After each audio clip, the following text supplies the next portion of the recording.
Welcome to the Tech Egg. Don't get scrambled. Enjoy the video.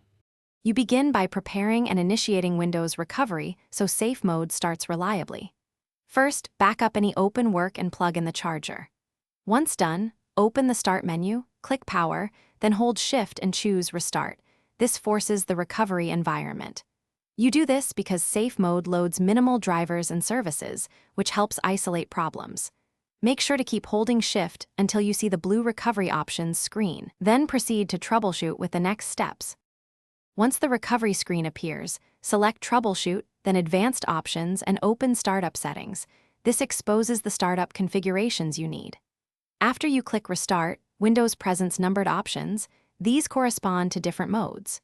Press 4 to enable Safe Mode, 5 for Safe Mode with networking, or 6 for Safe Mode with command prompt.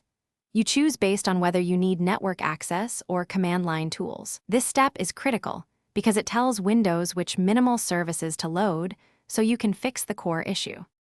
After selecting the Safe Mode option, Windows restarts with a stripped-down environment and you should sign in with an administrator account.